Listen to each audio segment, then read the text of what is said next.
everybody, and welcome to Dryer Days Art Studio. I'm Catherine and I'm so happy to have you here. This is the piece I will be working on in this video, and I'm using some products from Laura's Art Corner in this video, as well as Stone Coat Countertops resin. So if you'd like coupon codes for each of those, check out the description of this video. I will have links to their websites, including my discount code. And yeah, this stuff is just fabulous and I cannot wait to show you this video. I'm laying down my barriers here, which I will include a link to that video also in the description of how I go about making these. And if you hit the little I in the upper right hand corner of this video, it will take you right to a video all about barriers. So you can see here I have painted my board, and I like to paint it because first of all you get that background color, but this also kind of reminds me of where I want to put my colored resin in each section, and it just kind of keeps me organized. I can see the colors down on the board before I go at it with the resin, so I kind of know what color scheme I'm working with, and it takes a lot of that guesswork out.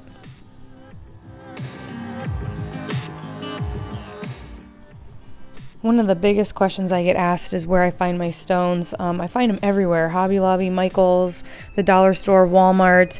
Look in the floral department, look in the vase fillers. That's where you will find a lot of this kind of stuff.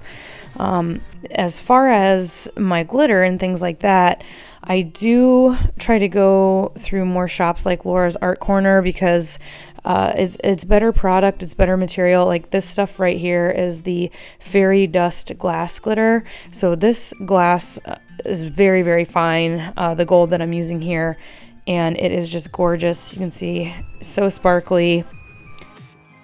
And as I lay it down here, what I do is I do my hot glue, lay the glitter in, and kind of shape it and stuff with my tool here. Sometimes I use my fingers, but wind up with burns. So definitely be careful. Use tools if you have them.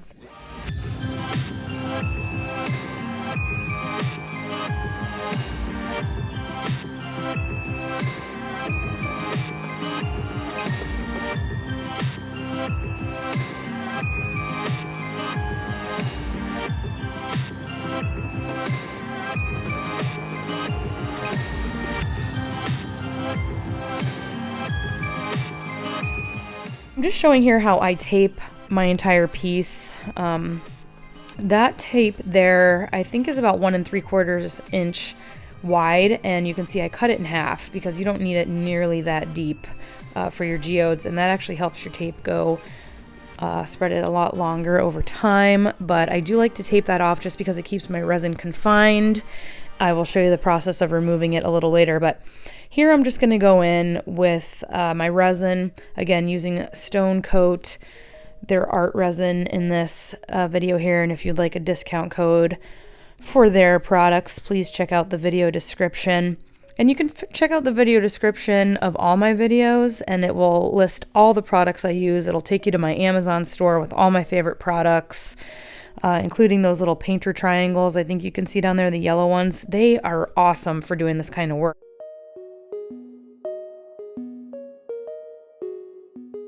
Go in with just the clear resin at first and drizzle it over my loose pieces. Even though I have glued them down, sometimes there are still loose pieces, loose glitter, and I have learned before that if anything is loose like that and I come in with my heat gun, it will just blow it all over the place, and I'll get glitter where I don't want it and stones where I don't want them, and it can just be a mess. So I do come in with the clear resin first, lay it on top of those areas to kind of secure those pieces and the glitter down.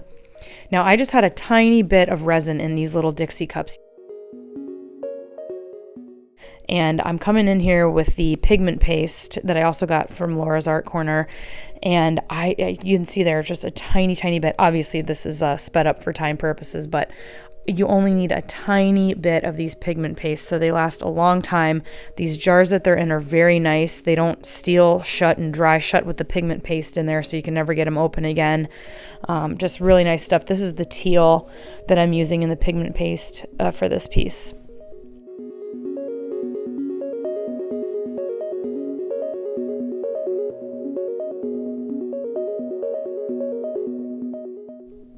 A little tip about their glitter over there at Laura's Art Corner is that it is glass. So when you add it to your resin, it will sink. Now you can sprinkle it on top or you can glue it down like I did beforehand, but I wanted this more 3D effect where you could see the layers and having the gold glitter kind of on top and then that green glitter sunk down below. You'll see in this section that I'm doing right here, I do lay the gold glitter down and it sinks just beautifully and gives a really awesome effect.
I wanted to give you a little background about these pigments that I'm using.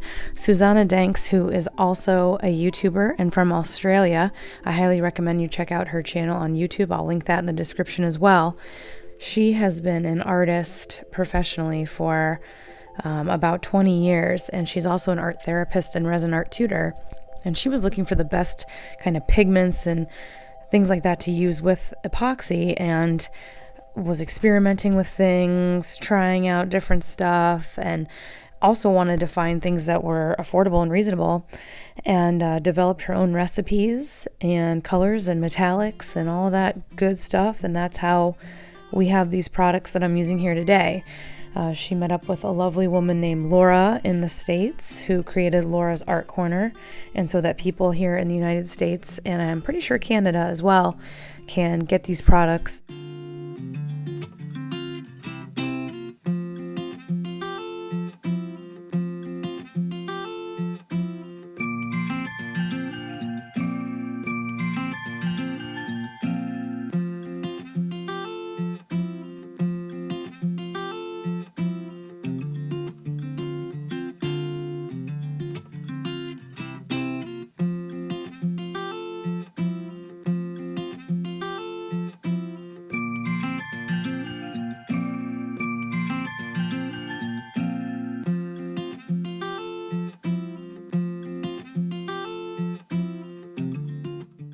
Always make sure we're coming in and hitting that resin with the heat gun or a torch you can use too. I prefer the heat gun, and that just pops any bubbles.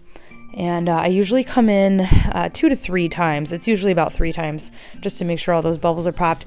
Also, the heat will heat up the resin a little bit. You'll get really nice lacing effects with your different colors and pigments. As you can see there, it changed quite a bit from that scene to this scene. That is from using my heat and manipulating the resin a little bit with a stick. I am coming in here again, as I mentioned before, with that glass glitter, and you can see it's going to sink right to the bottom, and it gives just such a cool effect in there.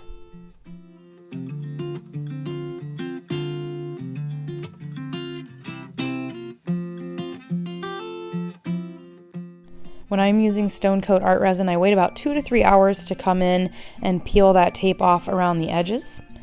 It still has a nice workability at that point, but it's not hard enough that I need to hit it with my heat gun.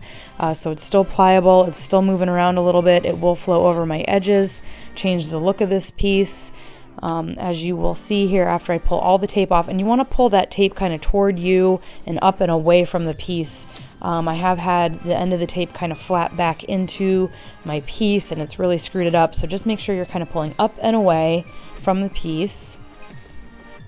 Of course, to just throw it right out when I'm done. I don't know what my hair is doing here, you guys. I'm sorry. Half the time I'm in my studio, I have no idea what I look like, and it's not pretty. But okay, so there I have it all peeled off. Now I'm going to come around the edges and scrape off that extra stuff that is dripping. Now I always prep my boards. If you follow me at all, you know this. I tape the back of all my pieces. So even though I tape them, I still come around and I will scrape for any drips, rub around the edges and make sure it's all flowing around the edges evenly, that I don't have any gaps in my resin. And that's what I'm doing here, just scraping off any of the extra stuff. A piece of information that I learned in my Facebook group, Dry Your Days Art Studio Resin and Fluid Art Group, is to not use rubbing alcohol on your skin when you have resin, that it will help the resin seep into your skin. I did not know that.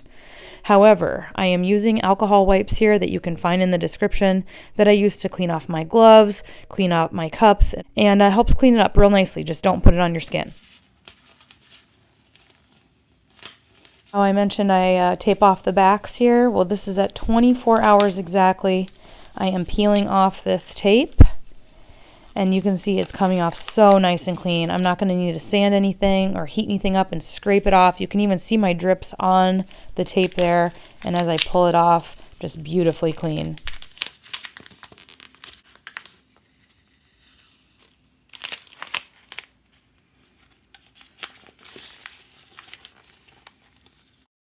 Coming in with my Uni Posca markers now. Again, you can find these in the description of the video.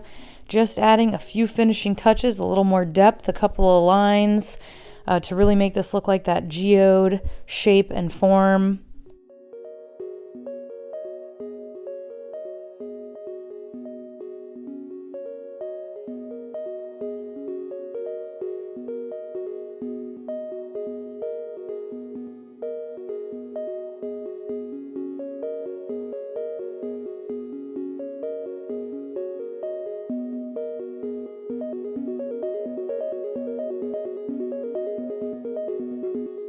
The final product. I hope you guys enjoyed this video. Please like, comment, and subscribe. As I mentioned, I do have a Facebook group, Dry Your Days Art Studio Resin and Fluid Art Group, featuring resin over there, acrylic pouring, watercolor, alcohol inks, you name it. This piece was really fun to make. I am cutting my own boards. I had somebody ask me where I get my shapes from. I do, and my husband, we cut these ourselves out of MDF or birch wood. I wanted to show here, this is, I did these both out in natural light because I feel like the natural light is the best to capture these, but you can see this is just in a different area of my yard. In the backyard, I didn't go from the front of the house to the back, and you can maybe notice how even just moving in a different spot can make the pieces look a little different. So keep that in mind when you're photographing your work. Try to get the best lighting you can for your piece. Come check me out over on Instagram at Dry Your Days. Please like, comment, and subscribe. And until next time, everybody, keep on pouring.